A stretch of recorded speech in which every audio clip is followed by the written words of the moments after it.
Hey guys, happy Pagan happy hour. How are you all doing today? I hope you've all made it through the week okay. And to start us off, we have a really great conversation ahead.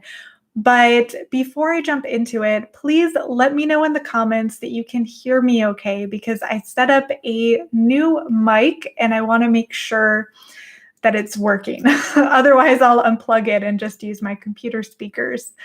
But yeah, let me know that you can hear me okay and that you can see me okay. I did a little rearranging in my office here, so hopefully we have a bit better lighting than last time. Awesome. It looks like the mic is working. And of course, thank you so much, patrons who have allowed me to be able to buy a new mic here. Thank you guys so much.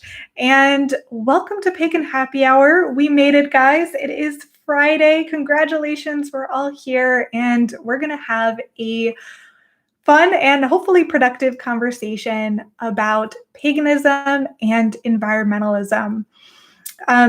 This is a really big issue. It's something that we, not just us pagans, but the wider world is going to be dealing with for the rest of our lives.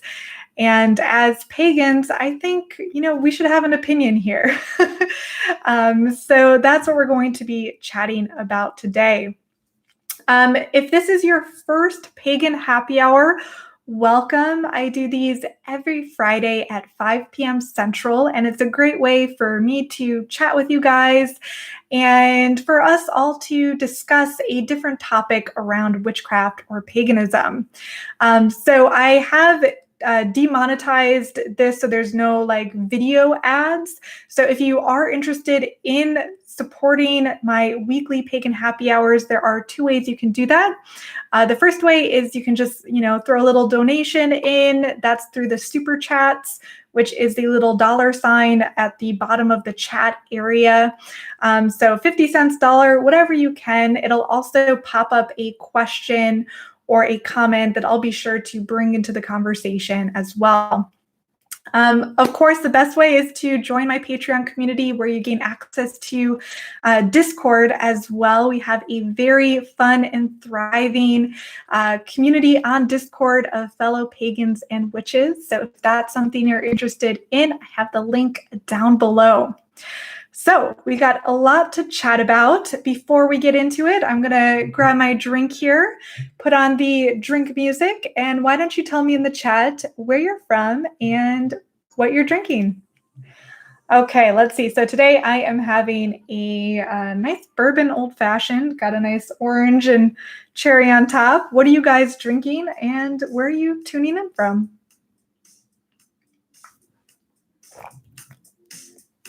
Let's see.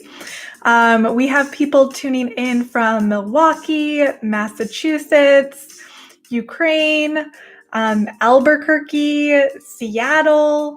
Let's see, Minnesota. Let's see. Someone's asking me what my favorite bourbon is. Well, right now I'm drinking Bullet, which is kind of like my go-to bourbon. But I'm still new to the whole bourbon world. Let's see. Thank you guys all for chiming in and for choosing to join me this Friday. So let's jump into the chat. So this is a really big topic, obviously. And I kind of wanted to start out by asking you guys what you personally think are some of the biggest environmental issues facing humanity right now. There are a lot of them, but what are some of the ones that come to your mind that you feel are really important that we take immediate action on? So definitely let me know in the comments here, and I'll bring your thoughts into the conversation as to what are some of the biggest environmental issues we are facing. So I see right away, Sarah here is mentioning climate change. Yep, that's a big one. Elva is mentioning overpopulation. Shona is mentioning plastic pollution. Beth is mentioning destruction of our oceans and rainforest. TD is saying deforestation and littering, plastic in the oceans, oh my gosh, overfishing, fracking, industrialization, animal agriculture, plastics. A lot of you guys are coming up with great things here to discuss. It's really so overwhelming when we think about all the big issues facing us right now. Obviously, climate change is something that's going to be with us for the rest of my life and your life too. Right now, we haven't seen as drastic effects quite yet, but I know that, in the future, we're going to be experiencing climate refugees. We're going to be experiencing future battles over water supplies drying up. So it's definitely something that is so big and difficult to conceptualize that it can become really overwhelming as an individual sometimes when you think about climate change. So that's definitely a big one. I've been personally learning quite a bit about some of these issues lately. A new issue that I just learned about the other day is about a aquifer that supplies the irrigation water for the majority of our crop production and our agriculture here in America.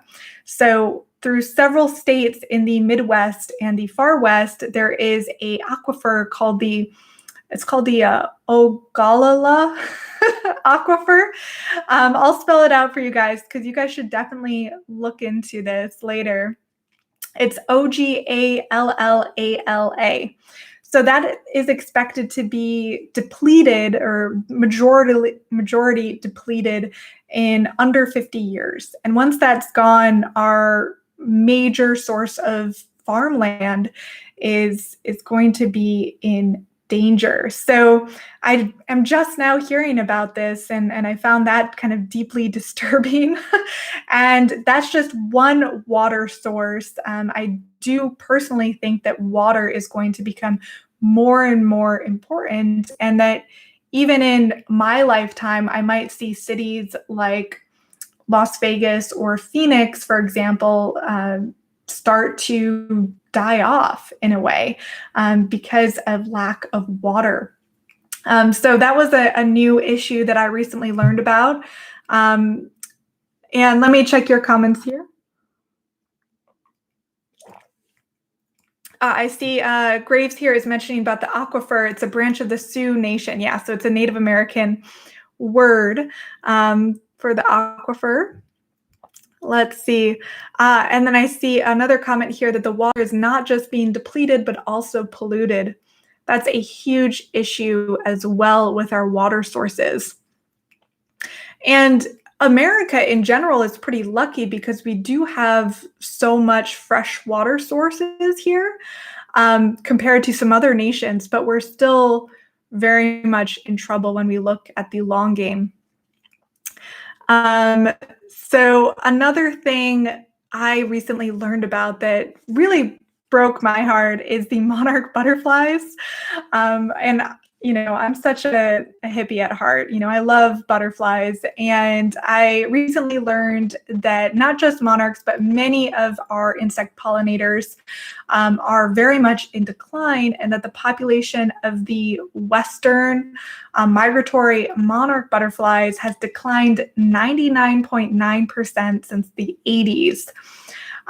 So that is almost extinction, and it's primarily due to habitat loss and pesticides. So I know many of you have probably been aware of the bees and colony collapse disorder associated with bees, but it's not just affecting bees, it's other animals too. So I see Lori here in the comments is like, oh man, Pagan Happy Hour is going to be depressing tonight. Don't worry, we're going to end on a high note, I promise, but we got to get the negatives out of the way first, right? If you're feeling too stressed, have another drink, right? Let's see. I see a comment here saying that they are still seeing monarchs in Toronto, but they haven't noticed as many ladybugs. Yeah, so many of the insect pollinators and also bugs like ladybugs that are great for gardens and help eat the aphids, those are all in decline. Another animal that's really struggling this year in particular is manatees, and the manatee population in Florida. They have been dying off from the pollution that's been leaching into their water. So that's been really sad because I love manatees. I mean, they're just, cute, fat, blobs of blubber. And I think they're adorable. And I hate to see that our pollution is causing them to die. So yeah, I guess it is starting kind of depressing here for Pagan Happy Hour.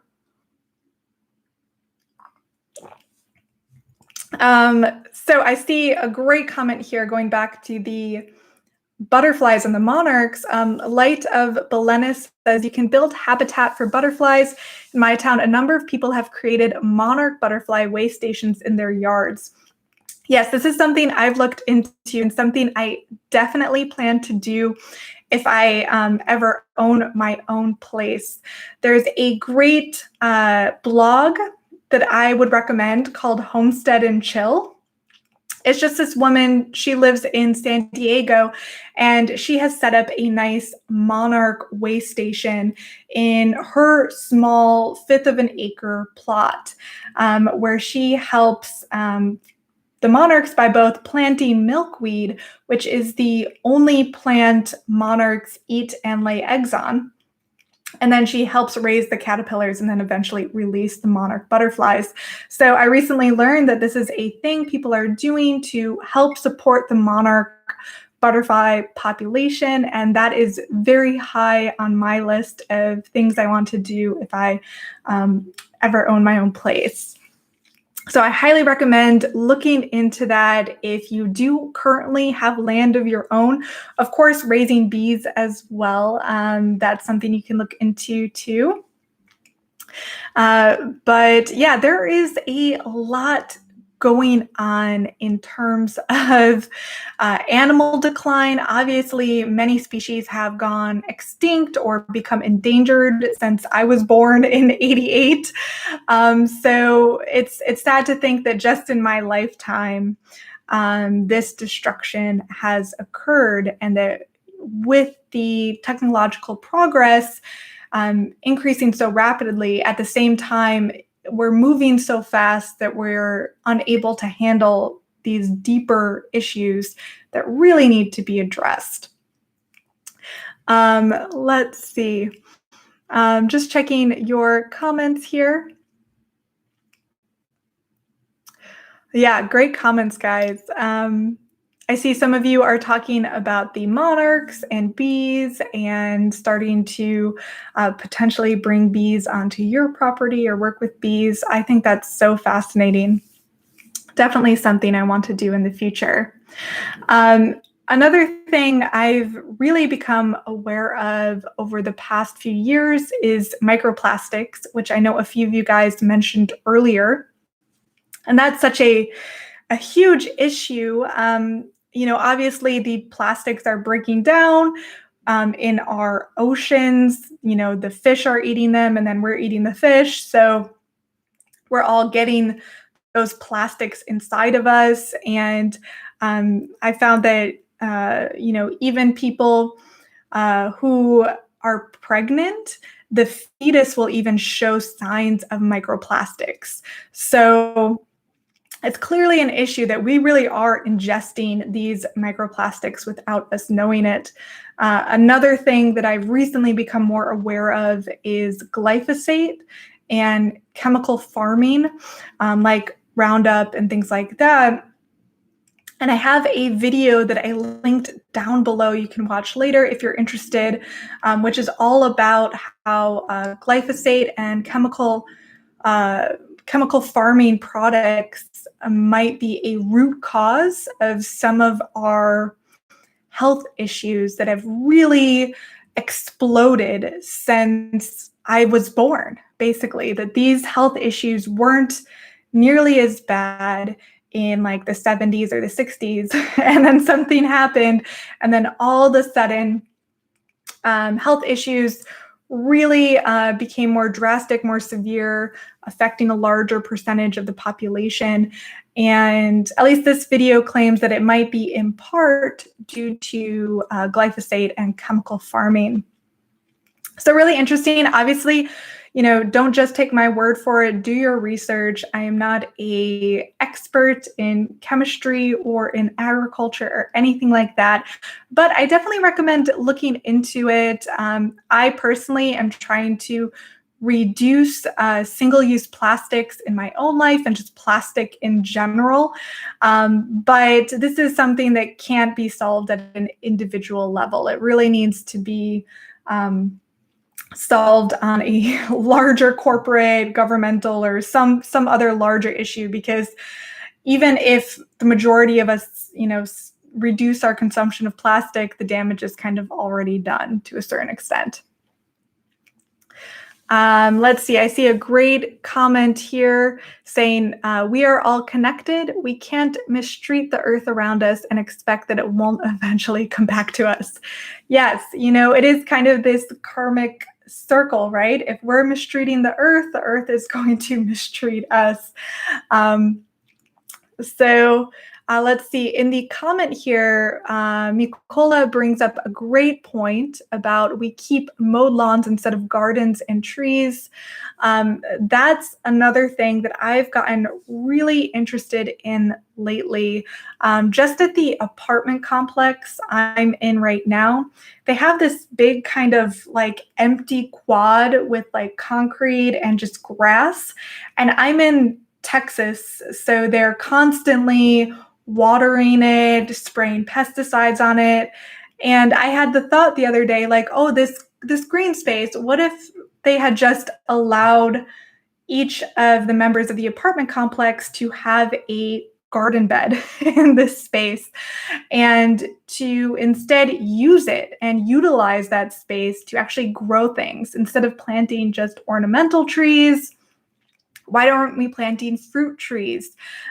So I think there's so much potential when you think about what could be done that's not yet being done. And of course, for people that have homes, I love the idea of, instead of having a front yard, having some garden beds there. Gardens, not lawns. I love this idea. We Americans are way too obsessed with our lawns. We need to cut that back a bit. I see we have our first super chat from Sarah. Thank you so much, Sarah. Let's see. She says that I feel I've made so many good strides to better myself, but bettering the environment is lacking mainly due to my lack of effort. Just graduated college this morning. Oh my goodness. Well, congratulations. That's really exciting. And, don't worry, this is a process. And I'm just starting out. I am just now learning how to garden in my tiny apartment. I have a balcony. This is the first time I've ever had any outdoor space. I lived in Chicago for the past 6 years, and then I moved to Texas. And I did not come from money, so I don't live in super fancy apartments or anything like that. But this is the first time I had any outdoor space, and I am utilizing every square inch of sunlight that comes to my balcony with a plant. So I did just share a few videos on my YouTube stories you can check out, where I show you kind of what my balcony garden looks like so far. It's nothing fancy, but I'm just now starting, so don't feel bad. I'm 32, so it takes a while to kind of, get the momentum going, but I really have big dreams for myself and for, our pagan community in terms of what we can do. And even the little things really do make a big difference. So again, congrats on graduating. And don't feel bad, if you're just starting out here. I think many of us are beginners, and that's okay. So let me have a sip of my drink here. Let me see. Just checking a couple of your comments. Jenna here says, I hate seeing my neighborhood mow away all their beautiful dandelions-filled lawns just for aesthetic. Yeah, and dandelions can actually be used. You can make dandelion wine, for example. Dandelions can be used in certain spells and witchcraft even. So yeah, it is sad to see lawns just kind of be mowed and not used to their full potential. Let's see. Yeah, you're just checking, your comments here. Laura has a great comment here. She says, when I go back to the Chicago suburbs to visit, I'm now always amazed at all the big lawns. And I'm like, oh my goodness, you could put so many raised beds there. Or I wonder how many chickens they could keep. Yeah, I have many ideas and dreams when it comes to what I'd like to do for my future home and land, but you don't really need that much. I definitely recommend checking out that blog, Homestead and Chill, because she's on 1/5 of an acre and she has utilized every square inch of her space in the city to grow raised beds, and she's got chickens there too. Plus, she has the Monarch way station. So it's really inspirational. You don't need a ton of money to buy, 5, 10 acres. You can do a lot on a 1/4 acre or less, or even like me, just a balcony garden. So I don't want this conversation to be too depressing because I still think there's a lot of hope here and there's still a lot we can accomplish regardless of where we are currently located. Let's see. Yeah, and there are so many wonderful YouTubers that share resources and ideas on how to transform their lawns, their gardens, their space into a productive vegetable growing, bee raising, animal raising space. So there's wonderful resources out there that you can read from and watch on YouTube. So let's see. Another last thing I wanted to talk about as an issue that I've increasingly become more aware of is that the food that we're eating or buying in the supermarket is also becoming less nutritious or less nutritiously dense. So the bell pepper you're eating now from the grocery store does not contain as many vitamins and minerals as a bell pepper from, say, the 60s. So I think that's creating a lot of issues health-wise for people, is that we have to eat a lot more just to get the same amount of nutrition into our bodies. And part of me wonders too, because our bodies are lacking in these nutritional compounds and minerals, we're experiencing more cravings because our body's telling us something's not right. And I wonder if in part, at least in small part, our obesity epidemic is due to the fact that our cravings have gotten so much more intense because even the food we're actually eating isn't as nutritionally dense. So we have to eat more and our body is just never satisfied because we're not getting that essential nutrition from, the fruits and vegetables we do eat, or of course from the grains. So that's another, good reason to start a vegetable garden or to start, sourdough bread. That's something I started back when we entered quarantine, and I still have been going strong with it. So really trying to figure out ways to bring in better nutrition into our bodies, because we can't face these wider environmental issues if we ourselves aren't physically strong enough. And it's been causing all kinds of weird issues. I'm someone that really struggles with autoimmune issues and disorders personally. I have eczema and seborrhea and a lot of those kinds of things. But,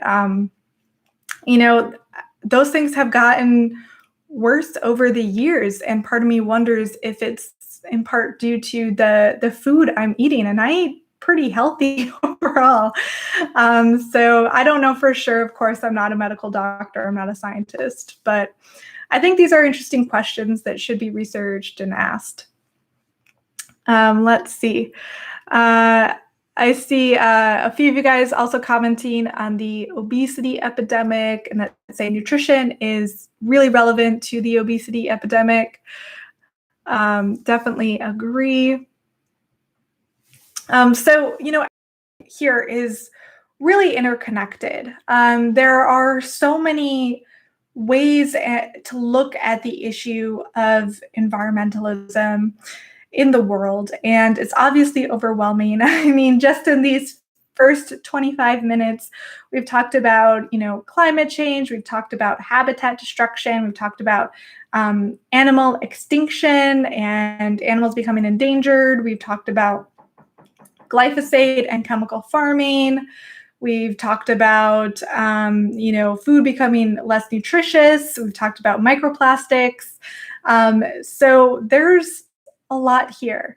And that's just, the half of it. There's plenty of other issues I haven't even gone into. So, I thought it'd be good to kind of think about, well, why are we kind of lackadaisical about all of this? Why haven't we worked harder on making the changes that need to be made? What is holding us back as a society, as a world, to solving these issues? So I'd like to hear your thoughts in that. What are some of the biggest hindrances to coming up with the solutions and then enacting the solutions to some of these issues that we just talked about? One of the things that did come to mind when I think about myself as a pagan living in a predominantly non-pagan world, pagans have a bit of a different perspective on the earth and what it means spiritually, what it means physically. And I think us pagans view the environment from a different lens than other people do. Let me know if you also agree on this. So in my perspective, I think pagans kind of view humans as just one part of the wider whole. And us pagans, we don't necessarily rule over nature. We don't consider ourselves ruling over nature or want to rule over nature. We try to respect both its beauty and its severity and its harshness. And that kind of comes up with the whole concept of, gray witchcraft, which we talked about, a little while ago during Pagan Happy Hour, when we talked about hexing, that there's a spectrum here, that nature itself isn't good or bad. And, pagans strive to become comfortable with that, to become comfortable with both life and death, and then in terms of nature, the beauty and the wonder and the sublime, but also the severity and the harshness and the cruelty of the natural world. So we try to not rule over this or try to stop the harshness of the natural world, but instead try to philosophically understand our role in this wider cycle of the planet. So I think, many pagans really believe that the divine exists not just in, the universe up there, but it also exists in the natural world, in the animals, in the plant life. And, I think that in part comes from the fact that paganism has its roots in animism. And animism is the belief that there is a spirit or a spiritual essence in lots of things. So not just humans or gods, but there can be a spiritual or divine essence in rocks, in trees, in plants, and animals. So I think we're kind of approaching these issues from a bit of a different worldview than many other people. And as modern pagans, we're trying to tap back into how our historical ancestors or the historical pagans experienced the natural world. Being more in tune with it, being more aware of its cycles and rhythms, being more connected to it. And that is quite a difficult task for us modern pagans, because our culture and our lifestyle every year or decade, it seems, is pulling us apart from those natural cycles.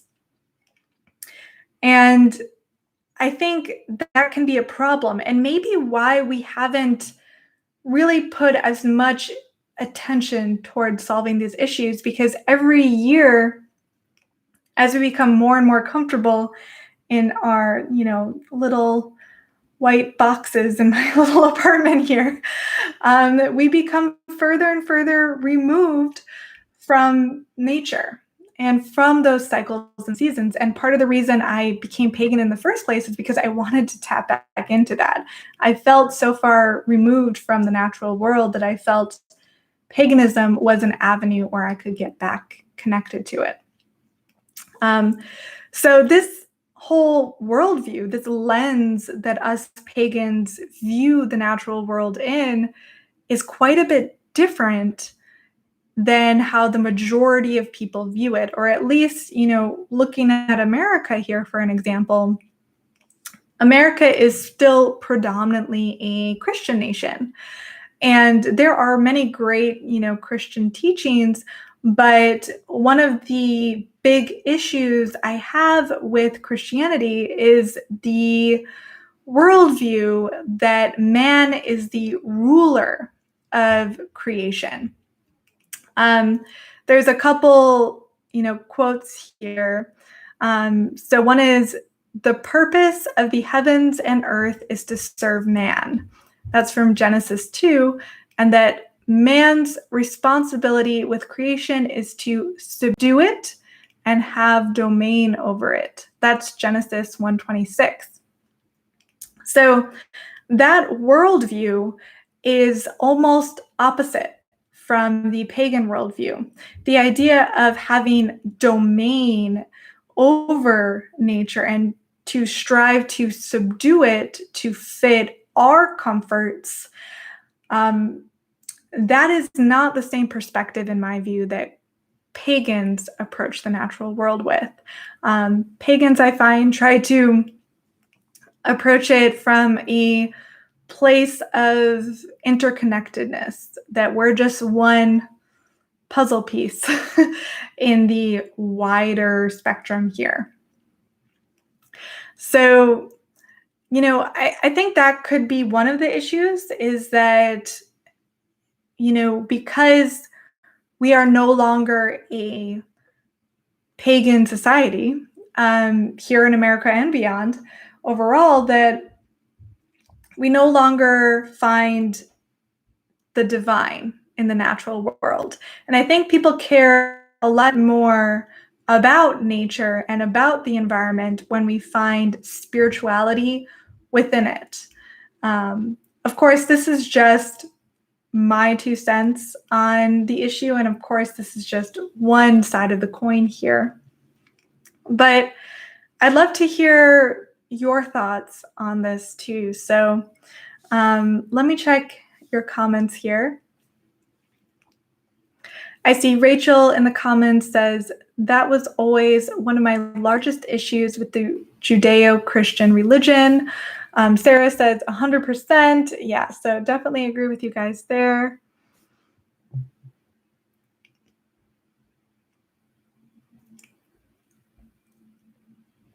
Yeah, so great comments. Let's see. Joanna has a great comment here saying that society's mindset and corporations need to change to make a real difference on these issues. People are really disconnected from nature nowadays, which makes everything worse. Yeah, definitely agree. Yeah, so, I think it's just something to think about. I believe our worldviews, the lens that we view our lives and our purpose in life within, has a lot to do with how we approach these larger than life issues like the environment or saving the environment. So I think that us pagans have a unique and vital role in this because we view the divine in the natural world and we respect it in a really unique way. I think that's putting a lot of responsibility on us, right? And that can be a good thing. It can be a bit intimidating. But I think we can really do a lot here and do more than we currently are. And that doesn't mean becoming all radicals or anything like that, though, of course, you can if that's what you like to do. But I think it's more so that we do have a responsibility. If we're serious about our faith, our religion, about what we believe and the importance of nature, then we need to treat how we interact with the natural world equally seriously. But one of the biggest issues here is us pagans kind of suck at organizing. So how can we take a more active role in helping to mitigate some of these negative environmental issues? What can we do here? Because right now, it seems so overwhelming. There aren't many large pagan organizations that we can work with. So we're going to have to kind of do this on more of an individual level here. And that's tricky. I sometimes really wish that we were better organizers as a community. But we are still a small community, and there's still a lot we can do to improve that, but also there are things that we can do just in our own homes, in our own lives, that can help as well. So let's see. TD has a great comment saying the only way to affect policy change in the US is voting with your dollar. I agree that a lot of people can't afford to vote with their dollar, but those of us who can should. Yeah, that's a great point. That's really what will make change happen. And it's often one of the hardest things to do on an individual level, right? I've tried to, over the years, cut down my own personal carbon footprint, buying at farmers markets and, buying organic when I can. But without a lot of disposable income, I don't buy everything organic, which is one of the reasons I'm also growing a ton of veggies on my balcony right now to kind of help solve this issue, because it does hurt to spend your money on organic food when you know that you could get it for a lot cheaper, even though you know in the back of your mind that that's the right thing to do. So voting with your dollar is really tough sometimes, and I feel you if you also struggle with that. So I think we need to release the pressure of becoming perfect at being plastic free and eating only organic. I don't want to put all that stress on you or put all that stress on myself, because I've definitely felt it from time to time. but to just do the best we can to, give ourselves a bit of grace here.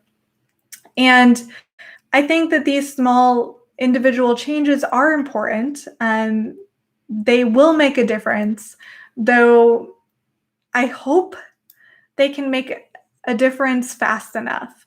And I'm a bit worried about that our own individual choices, our own individual voting with our dollar won't be enough to combat the array of environmental issues we need to face. So let's see. Oh, I see we have another super chat from Howard who says, Skull. Thank you very much for that. I hope this chat isn't becoming too depressive. Let's see. I see Light of Belena says, voting with your dollar is one way, but there is a growing appetite for environmentalism in politics. Legislation like the Clean Air Act have made a difference. Good point. So yeah, I think that voting with our dollar is something we should definitely do. But yeah, I don't think that's going to ultimately be enough. I think all areas of life need to approach these issues more seriously.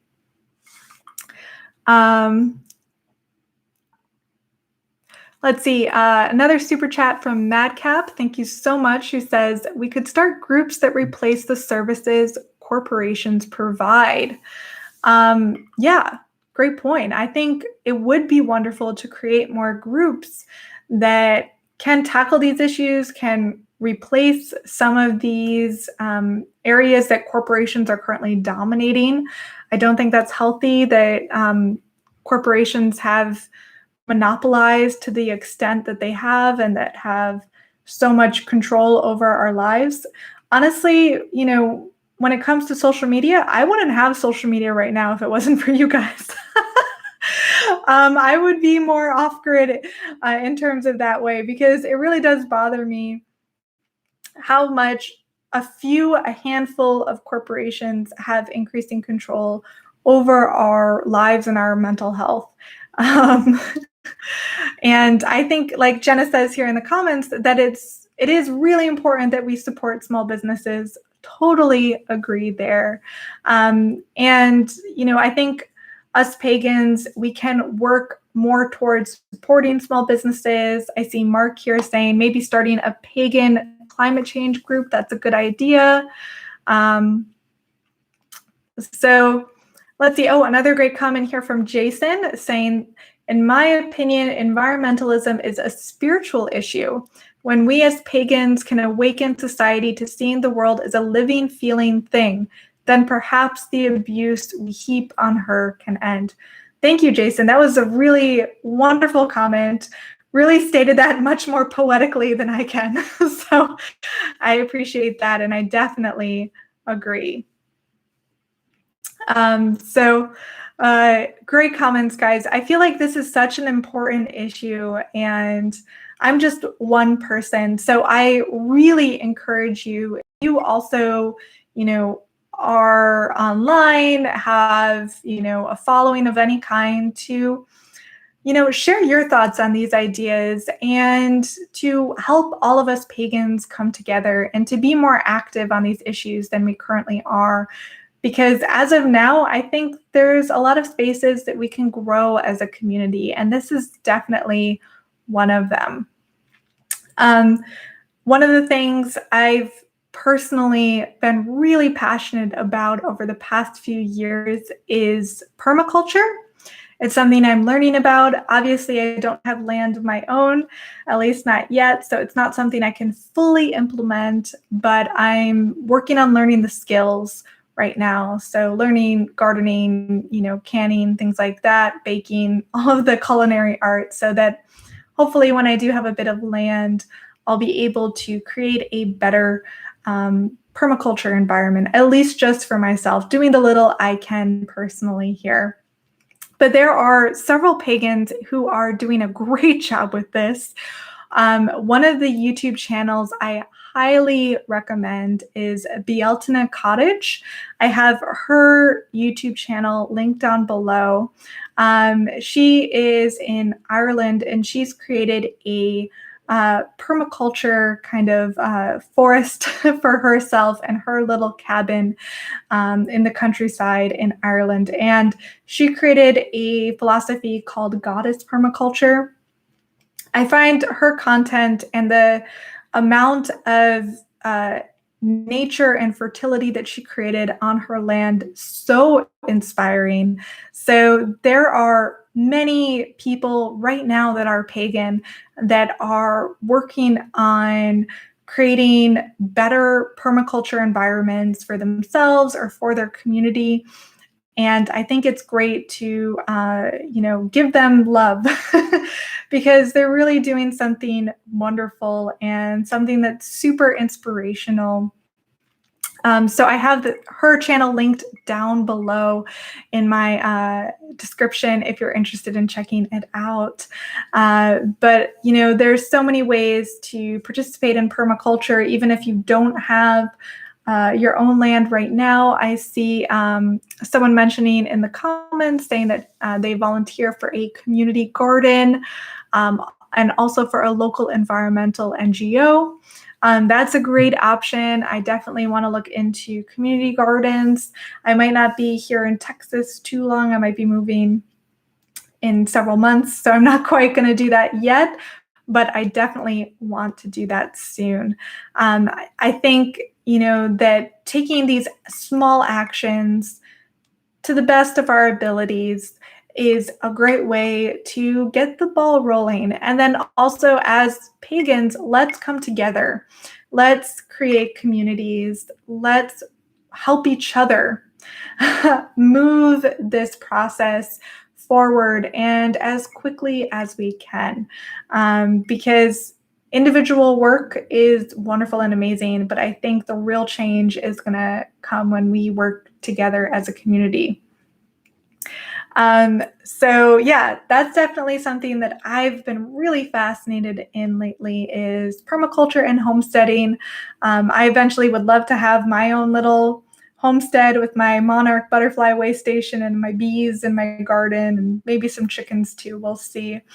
I love watching these homesteading YouTubers, but it's so funny because a lot of them are very Christian. So, they'll occasionally sprinkle in their religious beliefs into these homesteading videos. And I'm thinking, oh my goodness, it would be so amusing if I have my homestead someday and I'm still making YouTube videos to just sprinkle in my pagan ideas to kind of stand out from that crowd.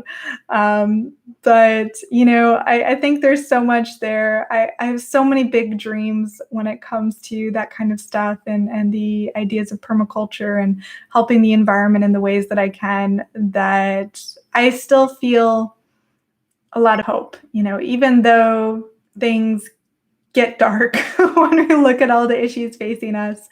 I think there's still a large ray of hope that we can cling to. And the more we can do as a community, the better.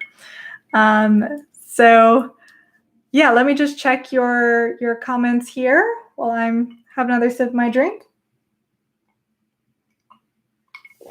I see Jenna's mentioning Hilltop Homestead, which is another YouTube channel you can check out. She is pagan, I believe.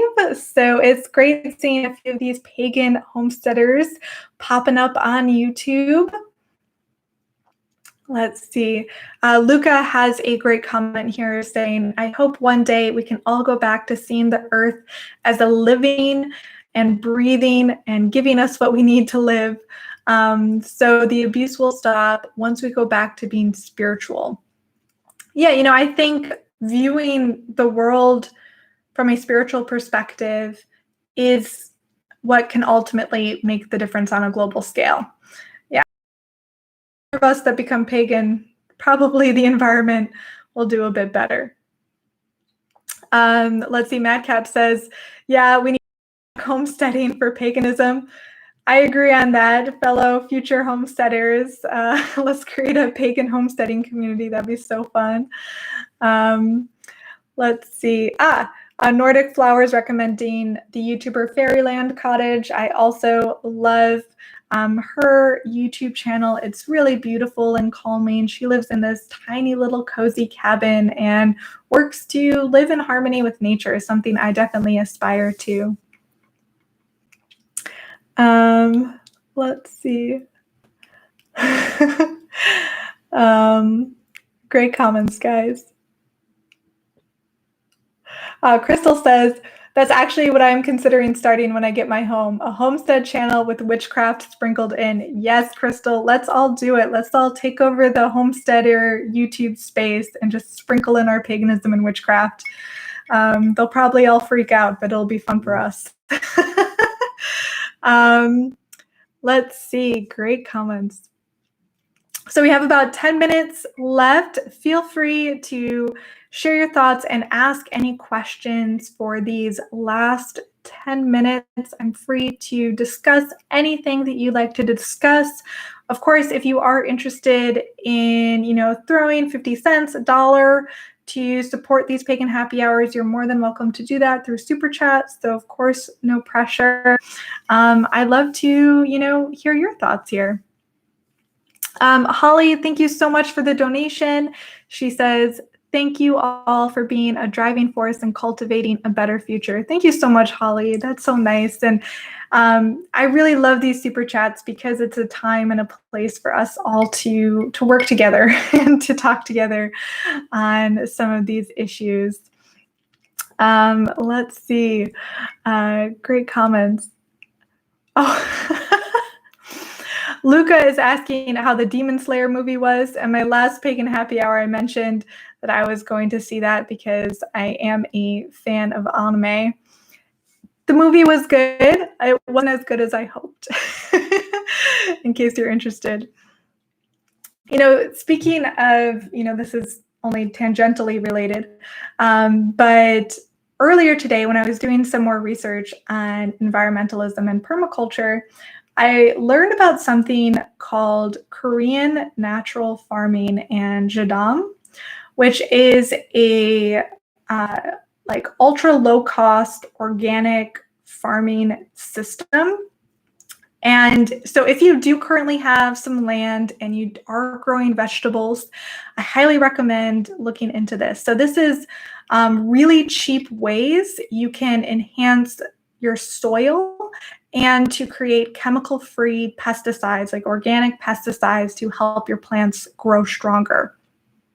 The Koreans have been doing this for millennia, and recently Korean natural farming has started to take a foothold and becoming more accessible here in the States. So there's some interesting YouTube channels. I recommend checking it out if you really want to nerd into gardening and farming. Let's see. You guys have some great comments. Let's see.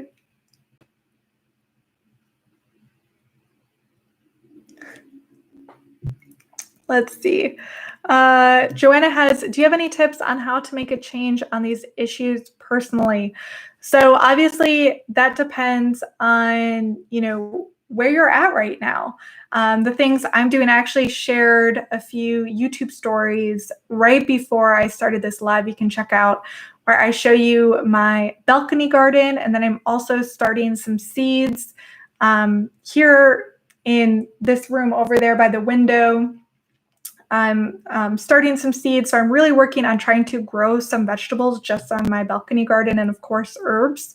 So that's one thing I'm doing. Another thing that I recently got, I'm super excited about, this might freak you out. I'm doing vermicomposting, which is a type of composting you can do if you live in the apartment with worms. So it's this black box. And inside I have a 50-50 split of what they call browns and greens. So the browns are like paper products, cardboard, things like that. And then the greens are veggie scraps from like cooking, so instead of throwing your veggie scraps out, putting them in the compost bin. So in the compost bin is like 1,000 worms that I bought online. You can buy them online. So all these worms are going through my compost bin and eating all my veggie scraps and cardboard. And they are creating worm castings through that process, which is a wonderful natural fertilizer for your garden, or in my case, just a bunch of pots on my balcony garden that I can, put that compost in. It doesn't smell. It's very hygienic. It's a little creepy, having like 1,000 worms in your apartment, but it's a good start, right? So definitely check out my YouTube stories if you want to see my little setup. Maybe I'll share more about it later. They haven't produced any, compost yet. It'll take a few months to get to that level, but it's really fun, and that's something you can do in an apartment. Another great thing you can do is just being more aware of where your food comes from. So of course, if you have the ability to buy at farmers markets or do a CSA, even better. Instead of buying meat at like a supermarket, if you're a meat eater, maybe getting a quarter cow, and working your way through that slowly. So food is really the way that I've primarily approached these issues so far, because that's something I can do kind of here, in my apartment with growing food, composting food. And then also I've been fascinated with cooking and baking for over 10 years. So I try and cook from scratch as much as possible. I really enjoy it. So I always have, bread baking in the oven, or I'm, making kimchi or other different things. So those are the ways that I'm kind of working on at least decreasing my own personal carbon footprint here, and also hopefully making myself a bit healthier. So those are just a few ways that I've tried, but there are so many things you can do. One of the things I haven't really done is involved in my community. It's been tough because we're in the middle of the pandemic, so I don't really know anyone yet. But if you, have a community garden, or if you're able to kind of organize with fellow members in your community to kind of do some, something together, I think that could be really neat. So let's see. Well, we have just a couple minutes left. I'm about done with my drink. This has been a really fun conversation, guys. I hope it wasn't too depressing. That wasn't my intention, but this is an issue that we're going to be facing for the rest of our lives. And our kids and grandchildren, they're going to be facing it for their lives too. So the more we can do now, the more we can discuss and chat about these issues, the better. So I'm just one person in the pagan community, so I really encourage you to get the word out about ways that you're working on some of these environmental issues in your life, or try and organize with people in your physical community or your online community so that we can help tackle these issues together. So I really want to thank you guys so much for spending your Friday evening with me. Thank you guys so much, those of you who contributed on Super Chats. And of course, thank you guys so much who are my patrons. I got a new mic. So I hope today's Pagan Happy Hour sounded a bit better for you all. And stay tuned. I think next week I'm going to be creating a video about spell work and how to write your own spells. And I haven't fully determined my topic yet for next week's Pagan Happy Hour. So if you have a topic suggestion, be sure to leave it in the comments. And thank you guys again so much for chiming in, for sharing your thoughts and your ideas. And I hope you have a wonderful weekend, and I'll talk to you later. Bye.